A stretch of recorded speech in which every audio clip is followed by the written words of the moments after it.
Dedication. It is so important to recognize those who believe in you and the things you do in life.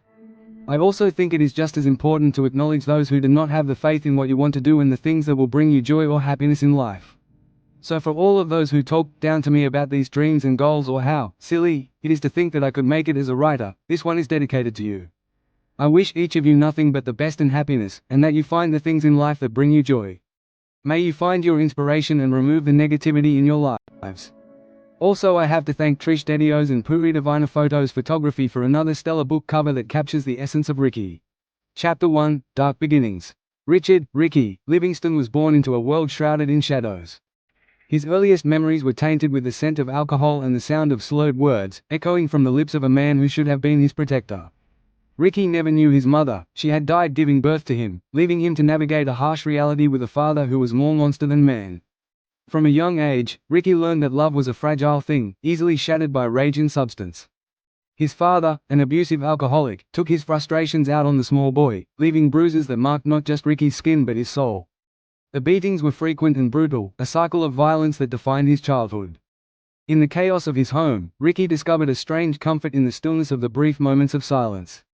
Many times Ricky found himself dodging punches and kicks for even the most trivial events like not finishing the dishes in a timely manner or getting a B on a report card. The beatings would come, but they were never predictable in the severity and duration. Ricky had received broken bones but was never taken to a hospital for treatment because following the death of his mother his father did not trust any doctor and said that they could figure those things out on their own. He was a quiet and often timid child, a true product of his father's violence, often retreating into the safety of his imagination. While other kids played tag or rode bikes, Ricky found solace in books. As he advanced in his ability to read and desire to know how to treat his injuries, he discovered books about anatomy.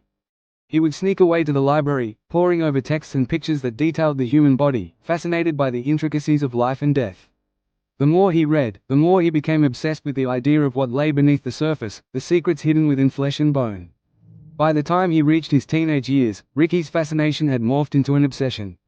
He began to explore the world around him, not with innocent curiosity but with a darker intent. At 14, he discovered that he could catch small animals, squirrels, birds, and the occasional stray cat. He would set traps in the woods near his home, luring them in with food, a twisted game of predator and prey. The first time he killed an animal, it was almost accidental, a snap of the trap, a sudden rush of adrenaline.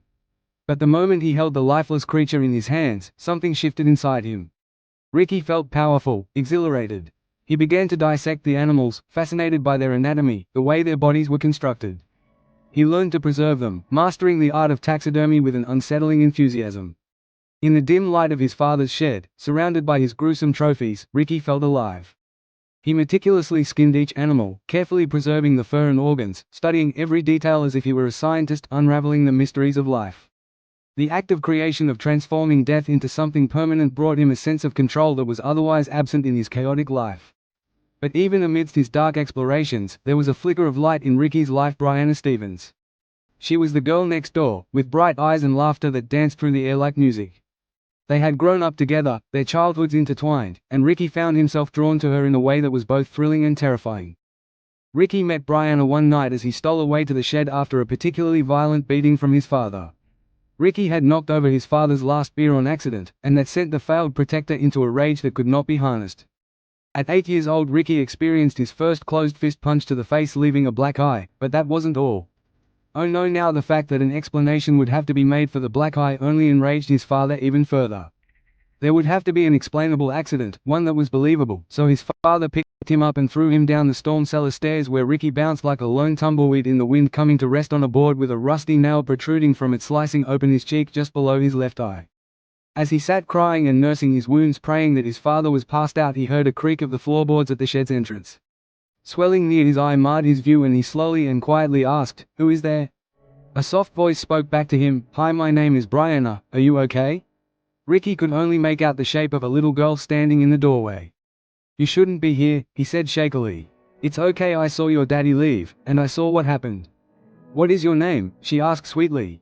"My name is Ricky," he said through tears that were now touching his open wound and making him cry more from the salty pain they were inflicting. "Don't cry, Ricky, it will be okay, I am going to help clean you up." "I don't have friends here, can we be friends?" she inquired in an almost pleading tone. "I would like that, I don't have any friends either."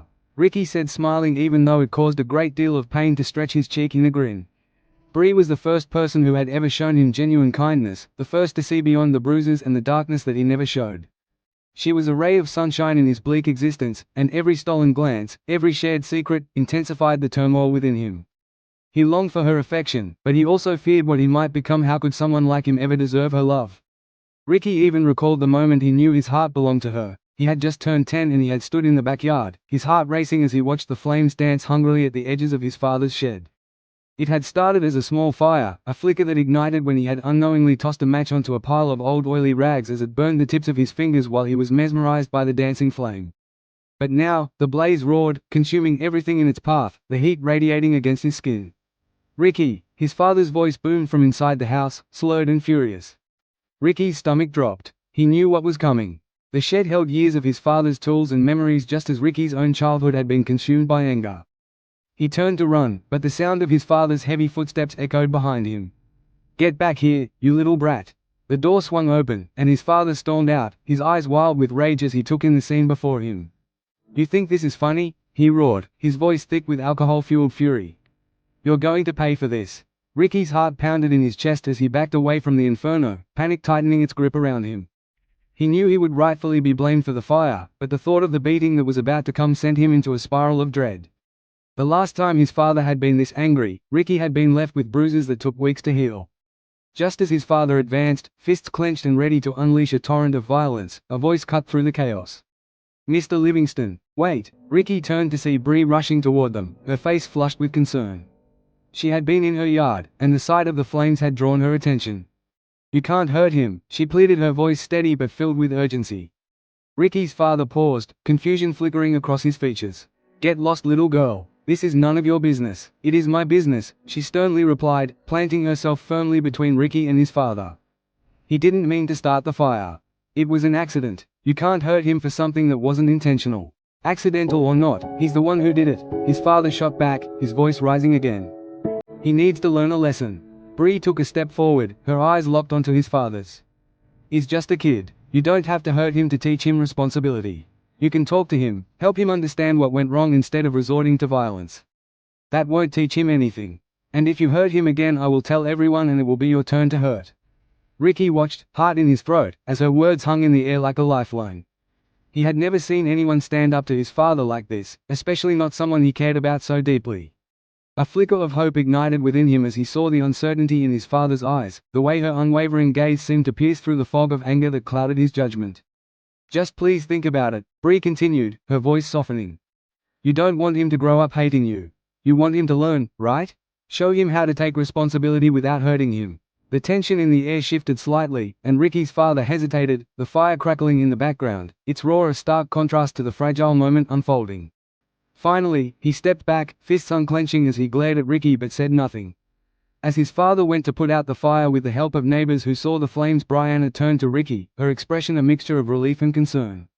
"Are you okay?" she asked, her voice barely above a whisper.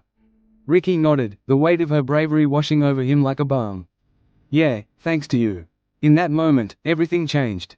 The way he looked at her shifted. She had not only saved him from his father's wrath but had also stood up for him in a way that filled him with an overwhelming sense of gratitude and admiration.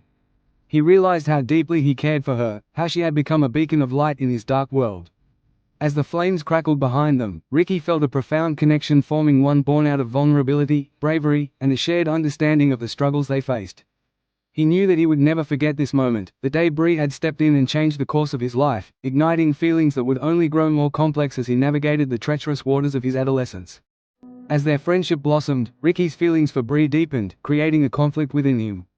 He wanted to be the boy she saw, the one who could bring her joy, but the monster lurking inside him grew stronger with each passing day. The more he explored his dark desires, the more he feared losing her. By the time he turned 16, Ricky had made a decision. He would pursue a career that would allow him to explore his fascination with death and anatomy further, all while keeping Brianna close and none the wiser to who he was becoming or who he had always been for all he knew. He began to research the paths that could lead him to becoming a coroner and a mortician, envisioning a future where he could hide his darkness behind a facade of dual career professionalism, much like his dual personality. But the urge to kill was becoming harder to suppress. The exhilaration of dissecting animals could not compare to the allure of taking a human life. He found himself torn between his obsession with death and his desire for connection, the two forces waging war within him. As Ricky prepared for the future, he felt the weight of his choices pressing down on him. He had discovered a path that could lead him to a life of hidden darkness, but he also felt the predator within him stirring, eager for release. In the quiet moments they shared, he would watch Bree laugh, her joy a stark contrast to the turmoil inside him. He longed to tell her everything, to share his fears and desires, but he couldn't bear the thought of losing her. The thought of her discovering the monster he was becoming filled him with dread.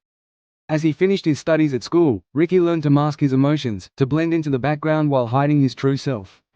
The darkness that had taken root in his soul was growing, and he could feel it whispering to him, beckoning him to take the next step. Ricky was no longer just a boy, he was a burgeoning monster, waiting for the right moment to emerge. The roots of his darkness were firmly planted, and soon, they would bear the fruit of his sinister desires. And as his feelings for Bree intensified, so did the conflict within him, love and darkness, yearning and fear, all entwined in a dangerous dance that would ultimately lead him down a path from which he could never return.